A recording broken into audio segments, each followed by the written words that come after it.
Opening day means we open the garage at Shape Plus.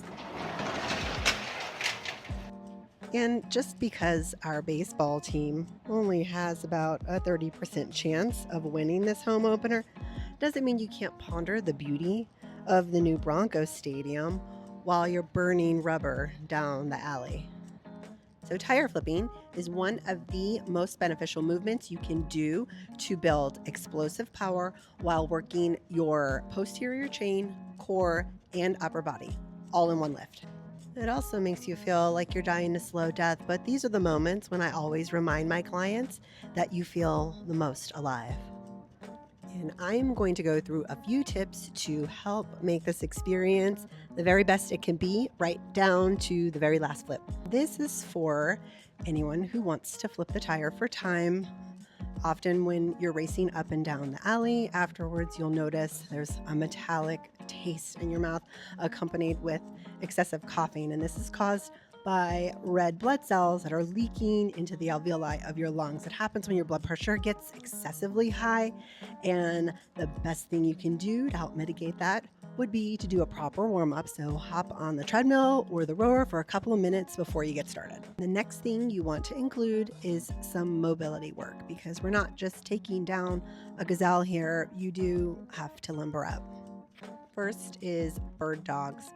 Not sexy, but one of McGill's big three for spine stabilization, which is really important while you're flipping a tire.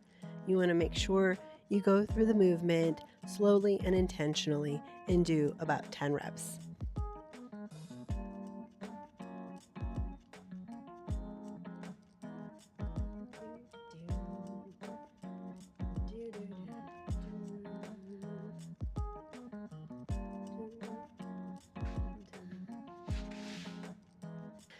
The second exercise is moderately more exciting. We're going to do banded hip bridges while pressing overhead against the wall. You want to make sure you have one of these bands to go above the knee.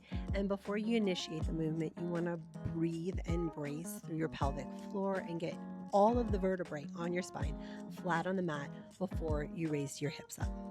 You can do like 10 or 12 of these, or however many you think you need to do. Ooh.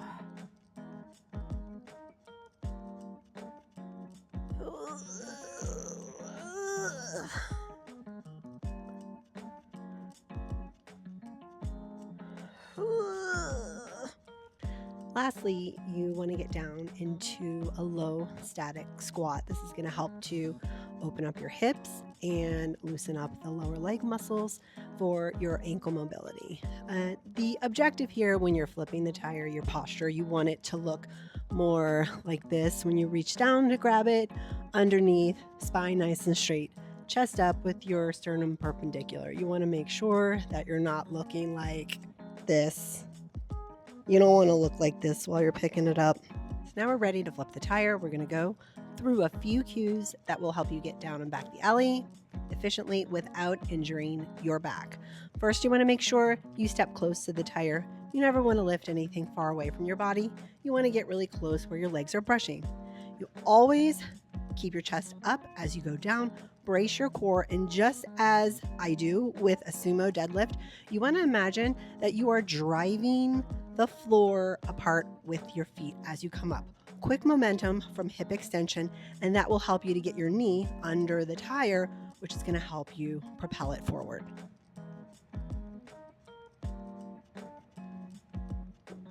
As you can see, I kind of like hooked my knee under. That is going to give you a little support so that the tire is not sitting on your forearms. If that happens, it'll cause like a lot of bruising and your shirt gets really, really dirty. So just remember, quick hips as you extend up and get that knee under swiftly. I'll demonstrate one last time, but I'm not going to do this anymore because I'm going to have to flip it again tomorrow.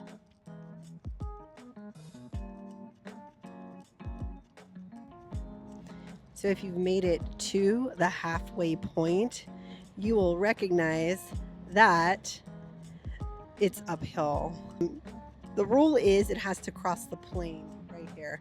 So if you get to this point, just stand the tire up. You don't have to like flip it completely over. It's pro insider tip.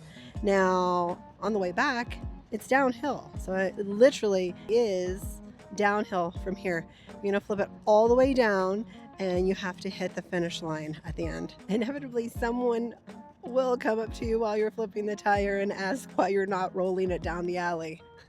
You won't be able to answer them because you won't be able to breathe.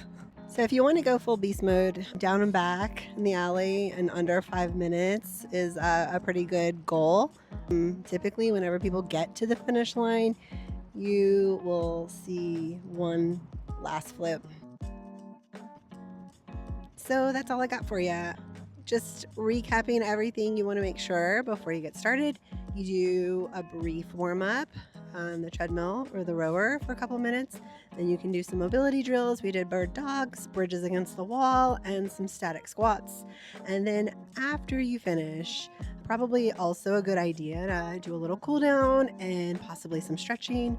And then if you finish early tomorrow, you could lift some weights. If you found this video helpful, feel free to leave a message in the chat, and don't forget to subscribe to our channel. And lastly, if you are in the hood, don't hesitate to stop by on opening day. We promise it will be a fantastic Flippin' Friday. Until next time, bye.